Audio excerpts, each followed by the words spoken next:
Historic Joplin apartment complex overnight. Up we go on the thermometer. As a matter of fact, we'll find out how close we can get to breaking yet another record this week from the Skywatch Weather Center. And we take a look at why Australia's Great Barrier Reef is losing color. The 4 states' most watched news starts now. A Joplin apartment complex built nearly 100 years ago goes up in flames. This is KOAM News at noon. I'm Tanya Bach. Topping our first 7 minutes, firefighters worked to put out a blaze at Joplin's historic Cleveland Apartments. The fire started shortly after 1 a.m. at the complex on 1st and Jackson. Joplin fire crews first arrived there. When they first arrived, there were 3 buildings on fire. Joplin Fire Department called for mutual aid from Oronogo, Reddings Mill, Carterville, Tri-Cities, Carthage, Webb City, Dunwich, and the Carl Junction Fire Departments. Even an hour later, the flames were still active in 2 of the 3 buildings. The fire was declared out at 6:37 a.m. this morning.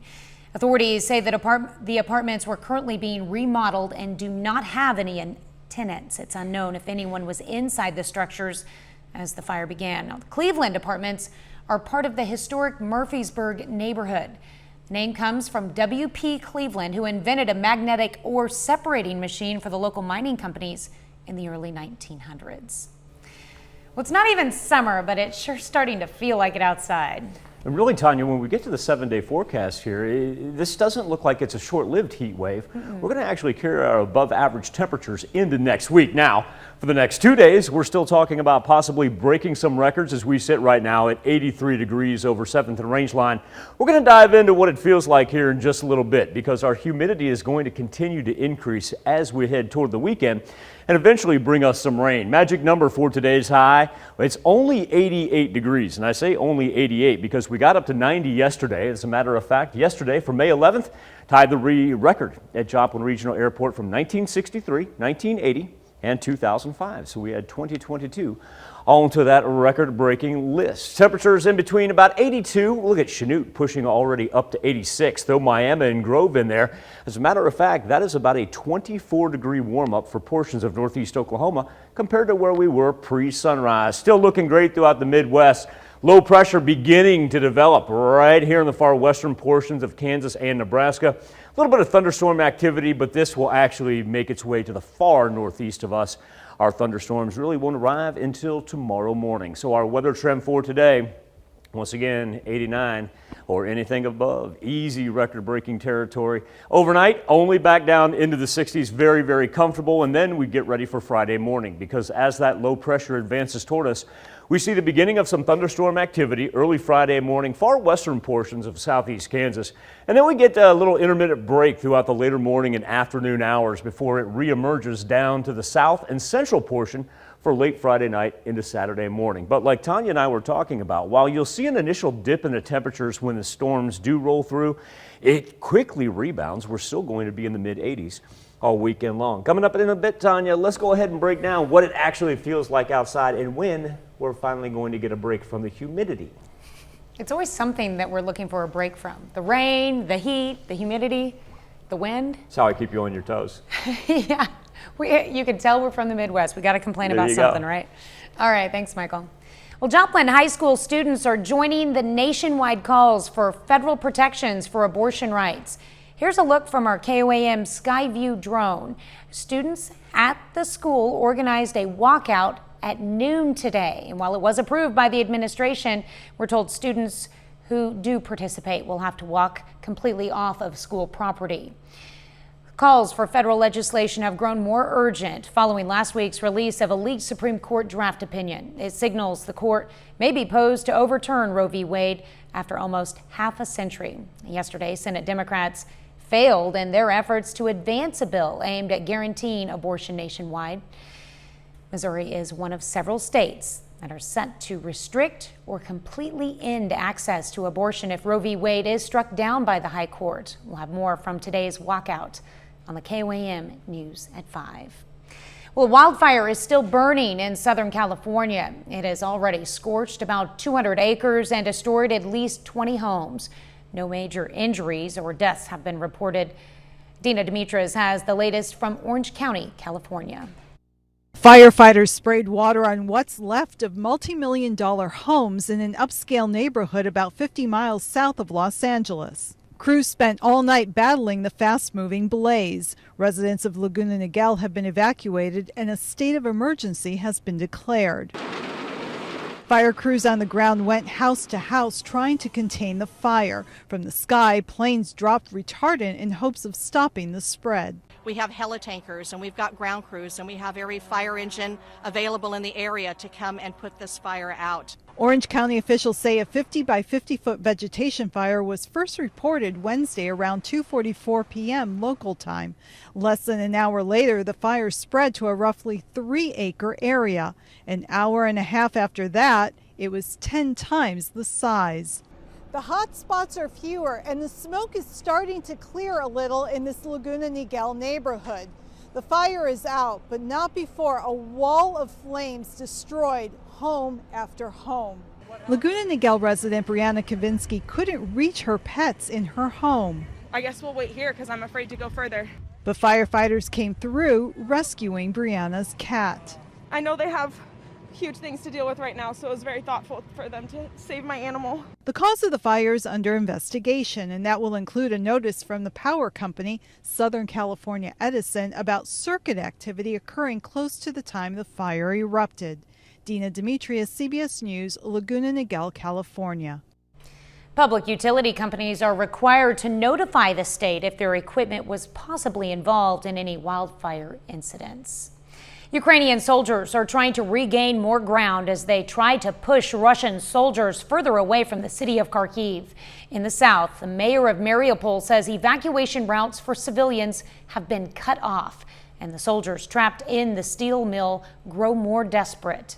Finland, which shares a border with Russia, announced it would apply to join NATO, with Sweden expected to follow suit. Russia had said its invasion of Ukraine was to prevent the expansion of the Western military alliance. But with the two Nordic countries ready to join, it looks like a NATO expansion will still happen.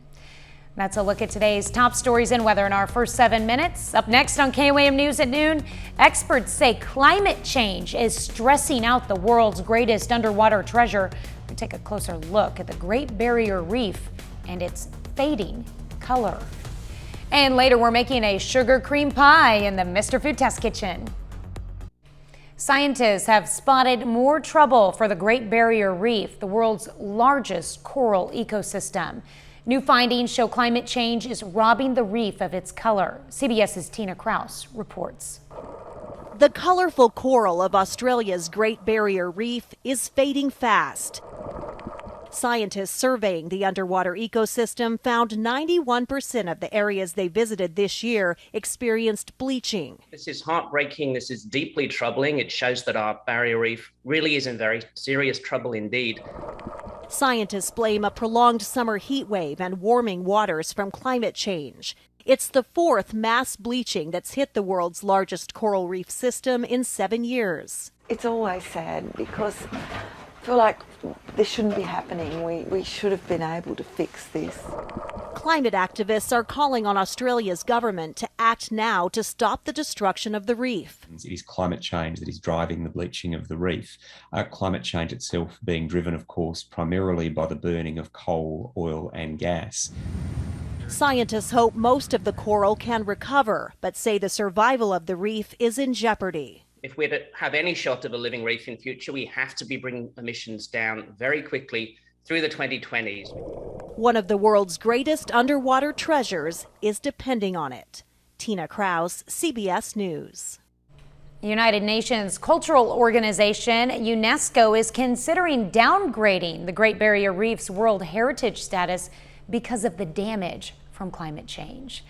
Still to come on the KOAM News at noon, Mr. Food. No matter if you call this sugar cream pie, Hoosier pie, or just delicious, you won't find a creamier treat than this. But first, Michael Hayslip returns with your complete forecast. This week feels like more of a conversation that we should be having, say, late August into maybe early September, when we're like, oh, the heat's just hanging on, the humidity is oh so bad. Nope, here we are in the middle of May, coming off of 2 days where we almost broke record highs, and then yesterday where we tied one at Joplin Regional, came oh so close at Martin Johnson Airport in Chanute, and here we are threatening another record again today at Joplin. Already 86 degrees at the airport. Live look over 7th and Rangeline, and we're going to dive into exactly the dew point, the humidity, and why it makes such a big difference as far as what it feels like when we walk outside. Mid-80s for the most part. We see some smattering of 86s, whether it be Chanute, Miami, and Grove. Let's go 83 in Carthage and 84 right now in Pittsburgh. Now, it's no surprise that it's going to be humid because we know we've got a front that's moving in from the northwest. It's going to bring us rainfall for Friday and Saturday, so now we're beginning to build. And you combo that with the south wind and all the sunshine. We've yet to see anybody get up to the 90-degree mark as far as what it feels like. But to give you an idea of what's coming, we always like to say around here, if it's not the heat, it is the humidity. So what exactly is the dew point and why is this important? Well, think about this. This is the temperature right here on your right-hand side. This is the temperature to what you have to cool off in order to reach 100% relative humidity. We hit that 100%, what do we get? We get fog, we get precipitation. Point being, the higher that this is right here, the more water it can carry in the air. So the fact that our dew points get a little bit higher, you get down here, get a dew point down here, not going to feel very humid at all. Really can't hold that much. Got to cool down a whole lot. We get it up here and we find ourselves in that very humid category, not only for today, but we're going to carry it into tomorrow. You can tell we get a little bit better there, except for that spike right there on Saturday and Sunday. But then finally, by the time we get in the middle of next week, and that's going to be a combination of being able to release that moisture with the front moving in, but also some cooler temperatures. Now, with that being said, let's take the muggy meter into account when we talk about our outdoor activity forecast, and that's why we'll put Thursday and Friday in the fair category. Not so much inclement weather, but need to be safe when you're outside because feeling like 93 to 95, bodies aren't used to it, especially this time of year. We talked earlier about whether it was late July, early August. We're a little bit more acclimated to it by then. That's not the case right now. We haven't gone through this too much. And then we'll go ahead and put the good category in on Saturday and Sunday if you want to be out and about. We still do have one flood warning in effect for the Osage River right there, but the Skywatch storm tracker has remained clear. And the low pressure system still kind of biding its time, riding the jet stream right here. It's not in any hurry. Now, the cooler temperatures on the northwest of it, it'd be nice if that would drop down on us, but that will not be the case. We're just going to be the recipients of the rain, but then jump right back into the mid-80s. Here we are for the afternoon hours. South gust going to pick up, come in about 25 miles per hour. Very pleasant overnight. So getting out and about tomorrow isn't going to be a problem unless you live out in the western portion of our highlighted counties. Because here we go, as this system begins to build late tonight through central Kansas, we'll first see it originate out on our far western counties for the morning. Really, if you live central, eastern, even to the north, going to stay dry. This is pretty curious what happens here. It almost like it just bebops over us, reformulates for Friday afternoon out in south central Missouri where they're going to have some serious thunderstorm activity, and then comes back on us for Friday night into Saturday morning. As we continue through Saturday, we still do have some light showers, and every now and then you hear a pop-up rumble of thunder that moves in from the northwest. This is not going to be widespread. This is not going to be the inches upon inches that we got last week. And it's not going to cool us down either. Look at those daily highs, Tanya. Going to be still right in the 80s all through next week. All right. Well, I guess 80s is better than 90s. Well, and I hope that dew point makes it kind of gives you an idea that the lower it sinks, the better off we are. Mm-hmm. Yeah. We'll be ready for a break when it comes, though. We'll be ready for about 75s here, hopefully, by the time we get to the end of May. Oh, that'll be nice. Yeah. That'll be nice. I'll take that the whole month of June. That'd be great. June in the 70s. Not happening. Yeah. Wishful thinking. All right, thanks, Michael. We take this time to honor today's four-state hero, Specialist James Jacobs in the U.S. Army. Soldier from Joplin joined the 34th Armored Division in 1989. He served tours in Germany and in Saudi Arabia. To Specialist Jacobs is a two-time recipient of the Presidential Unit Citation. He's earned the Kuwait Liberation Medal, 2 Southwest Asia Service Medals, and 3 Army Achievement Medals. To Specialist James Jacobs, we thank you, our four-state hero. If you're from Indiana, it's likely you've tried at least some version of today's recipe. Howard shows us how to make a sugar cream pie in the Mr. Food Test Kitchen. Today, we're making a dessert that's believed to have originated in Indiana back in the mid-1800s. Story has it that this pie was born out of necessity when apples were scarce, yet the basic ingredients of this pie were still plentiful. And judging by the popularity of the sugar cream pie, it proves that good taste never goes out of style. To make it, all we do is combine some flour, brown and white sugar, cinnamon, nutmeg, and a bit of salt. Once that's mixed, we add in some heavy cream, half and half,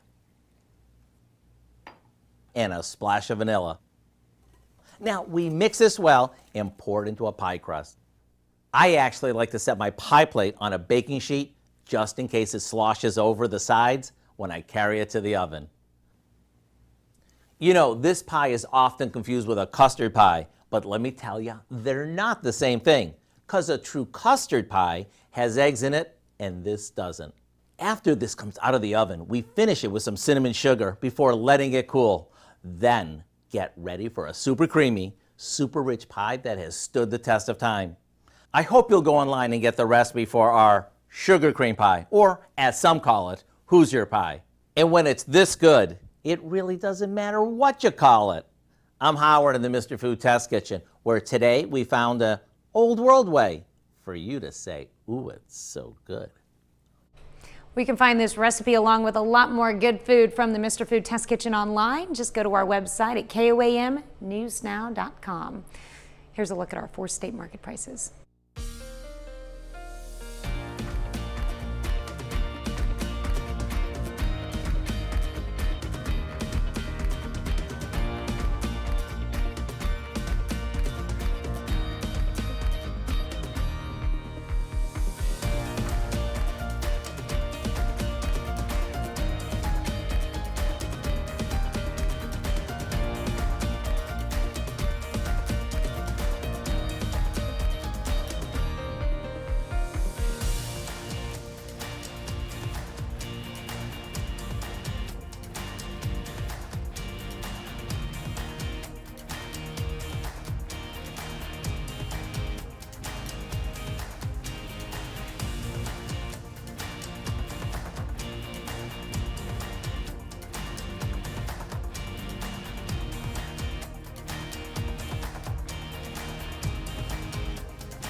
Didn't take Joplin but 15 minutes to jump 2 degrees. Now up to 86, so let's call it what it is. We tied that record yesterday. It is hot. We're going to break that record today. Remember, far western counties of southeast Kansas waking up with some thunderstorm activity. Then we'll see it spread to the central and southern regions tomorrow evening into the night. Right, what do we have coming up tonight at 5? Well, at 5, there's a shortage of baby formula, as you know, and many parents are scrambling to find enough to feed their babies. In Health Watch, we're going to hear from one manufacturer that is not experiencing a shortage because its product just launched and now online sales are booming. Plus, a new bike trail is open in Allen County, Kansas, tying into the greater trail system within the county. And a groundbreaking for trauma-sensitive cottages for a 24-hour youth ranch in Joplin. Hope you join us for those stories, a lot more. It's coming up on KOAM News at 5. All right, thank you, Dow. Thanks for joining us for KOAM News at noon. We'll see you right back here at 5 o'clock.